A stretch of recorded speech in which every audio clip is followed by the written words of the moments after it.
Hi అండి. ఇవాళ నేను దొండకాయతో ఉల్లికారం పెట్టి చేద్దాం అనుకుంటున్నాను. నేను దొండకాయతో గుత్తి దొండకాయ చేశాను, దొండకాయ ఉల్లిపాయలు వేసి ఫ్రై చేశాను, దొండకాయ కొబ్బరి వేసి చేశాను, అలాగే దొండకాయని మనం ఉట్టి ఫ్రై చేసుకున్నాం. ఇలా ఎన్నో నేను షేర్ చేశాను. బట్ ఇవాళ మాత్రం నేను దొండకాయ ఉల్లికారం చేద్దాం అనుకుంటున్నాను. చాలా బాగుంటుందండి. సో ఇవి అన్నమాట ఇంగ్రీడియంట్స్. ఒక స్పూన్ ఉప్పు, ఒక స్పూన్ కారం, ఒక స్పూన్ చిన్న స్పూన్తో జీలకర్ర, అలాగే హాఫ్ స్పూన్ ధనియాలు, ఒక ఒక చిన్న వెల్లుల్లిపాయ, ఎంత ఉంటుందో అన్ని వెల్లుల్లిపాయలు, అలాగే ఒక ఉల్లిపాయ. ఇవన్నీ శుభ్రంగా మనం గ్రైండ్ చేసేసుకోవాలి. గ్రైండ్ చేసేసుకున్నాక ఏం చేయాలో నేను మీకు చెప్తాను. సో ఇందాక చెప్పాను కదండి, ఉల్లికారం చేసి పెట్టుకోవాలి. ఇలాగా అస్సలు నేను నీళ్లు పోయలేదు. నీళ్లు పోయకుండానే నేను ఒక చేత్తో తీస్తున్న ములాంచండి, కొంచెం కదిలిపోయింది, ఏమనుకోవద్దు. ఇలా గట్టిగా వస్తుందన్నమాట. కావాలంటే మనం తర్వాత బాండీలో ప్యాన్లో మనం దొండకాయ ముక్కలు వేసుకున్నప్పుడు, ఈ మసాలా వేసినప్పుడు ఎలాగో మనం ఈ మిక్సీలో నీళ్లు పోసి మనం క్లియర్ చేస్తాం కదా. సో అప్పుడు మనం నీళ్ళు వేస్తాం, కానీ గ్రైండ్ చేసేటప్పుడు మాత్రం నేను ఎలాంటి నీళ్లు వేయలేదు. జస్ట్ ఉల్లిపాయలు కొన్నదేనండి. సో నేను ఇందాక ఇంగ్రీడియంట్స్ చూపించేశాను కదా, ఆ ఇంగ్రీడియంట్స్ని ఇలా గ్రైండ్ చేస్తే ఇలా వస్తుందన్నమాట. సో నేను ఇప్పుడు దొండకాయలు తరుక్కుని నేను వేసేటప్పుడు మీకు మళ్ళీ చూపిస్తాను. సో నేను ఇందాక చెప్పాను కదండి, నేను దొండకాయ ఉల్లికారం చేస్తున్నానని.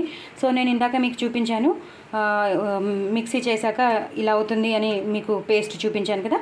ఆ పేస్ట్ని ఇప్పుడు నేను ప్రతి దొండకాయలోనూ ఇలా రెండుగా తరిగి అందులో స్టఫ్ చేశాను. ప్రతి దొండకాయలోనూ నేను స్టఫ్ చేశాను.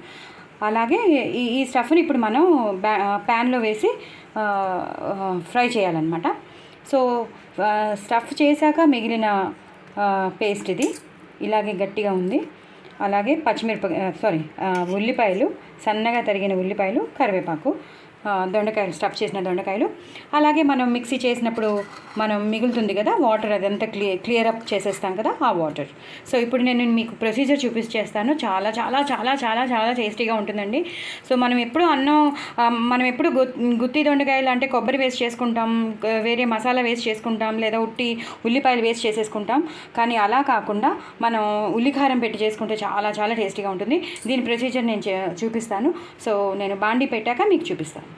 బాండీ అంటే ప్యాన్ పెట్టాక మీకు చూపిస్తాను. సో మనం ఇప్పుడు గుత్తి దొండకాయ ప్రొసీజర్ స్టార్ట్ చేసేద్దామండి. మనం కొంచెం ఇంకే పోపులు అంటే మినపప్పు, శనగపప్పు ఏమీ వేయకూడదు. జస్ట్ జీలకర్ర వేయాలి.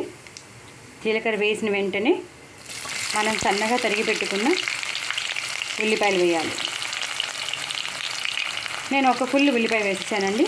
ప్లస్ అందులో కూడా పేస్ట్లో కూడా నేను ఉల్లిపాయ వేసాను. సో 2 ఉల్లిపాయలు అయితే కంపల్సరీ పడతాయి, 2 ఉల్లిపాయలు పడతాయి.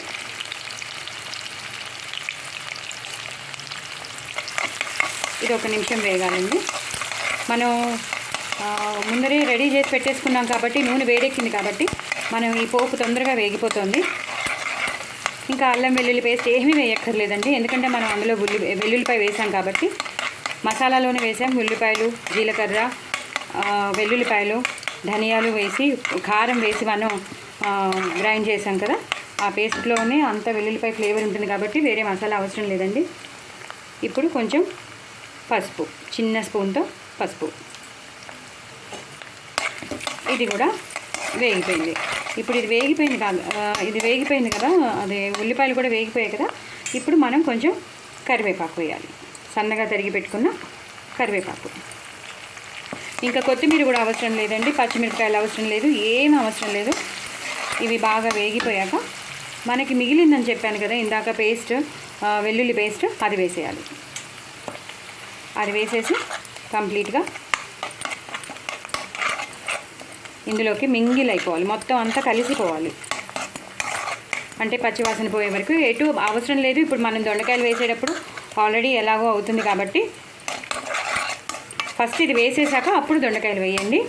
సో దట్ మీరు వేసే లోపల ఒక 2 మినిట్స్లో దాని పచ్చివాసన ఎలాగో పోతుంది కాబట్టి ఇంకా వేరే ఉప్పు ఏమీ వేసుకోక్కర్లేదు. మనం ఉప్పు కూడా మనం మసాలాలోనే వేసేసాం. ఇప్పుడు ఒక్కొక్కటి మనం ఇందులోకి వేసేయాలండి. కొంచెం దొండకాయ కాబట్టి టైం టేకింగ్ ప్రాసెస్, తప్పకుండా మూత మాత్రం పెట్టాలి. నూనె కావాలంటే మధ్యలో వేసుకోవచ్చు. ఇలా అన్ని దొండకాయలు వేసేయాలి. అన్ని దొండకాయలు వేసేసేయాలండి. నేను ఒక 1/2 kg తీసుకున్నాను. ఎందుకంటే అందరికీ ఇష్టము దొండకాయ అంటే చాలామందికి ఇష్టం కదా. సో ఇవి వేసేసుకున్నాను కదండి. ఇప్పుడు కాసేపు ఇవి నూనెలోనే మగ్గాలి. అప్పుడు కానీ మనం మిక్సీలో ఉన్న వాటర్ వేయకూడదు, కొంచెం మగ్గాకనే వేయాలి. ఇప్పుడు వేసేస్తే ఉడకవు. సో నూనెలో బాగా మగ్గాకనే అప్పుడు మనం మిక్సీలో మనం క్లియర్ చేసుకున్న వాటర్ వేద్దాం. ఓకేనండి. అది అయ్యాక నేను కొంచెం మగ్గాక మీకు చూపిస్తాను. సో ఇలాగా బాగా మగ్గిపోయాయి కదండి. ఇప్పుడు మనం మిక్సీలో చేసి పెట్టుకున్న వాటర్ మొత్తం వాటర్ పోసేసేయాలి. పోసేసి కొంచెం మీడియంలో పెట్టేసి వీటిల్ని ఉడకడానికి ఉంచాలి. సో ఆ మసాలా, ఉల్లి మసాలా అంతా ఈ వాటర్లో ఉడికి, సో ఇందాక నీరు పోసేసాం కదండి, నీరులో మగ్గాలి దొండకాయలు అన్నాను. శుభ్రంగా మంచిగా మగ్గిపోయండి. కూర మొత్తం అంతా అయిపోయినట్టే. చూసారా గ్రేవీ ఎంత బాగుందో, చాలా బాగుంటుంది గ్రేవీ, ఉల్లికారం గ్రేవీ. లాస్ట్లో మనం కొత్తిమీరతో గార్నిష్ చేసేసుకోవడమేనండి. సో కూర అంతా అయిపోయింది. చాలా చాలా టేస్టీ అయిన దొండకాయ ఉల్లికారం మీరు కూడా తప్పకుండా ట్రై చేసుకోండి. నా ఛానల్ని సబ్స్క్రైబ్ చేసుకోండి, అలాగే నా ఛానల్ని సపోర్ట్ చేయండి. బట్ వెరీ వెరీ టెంప్టింగ్ కూర అండి. మీరు దయచేసి తప్పకుండా ట్రై చేసి నా కామెంట్ బాక్స్లో పెట్టండి. వెరీ వెరీ వెరీ టెంప్టింగ్, చాలా బాగుంటుంది. బాయ్ అండి.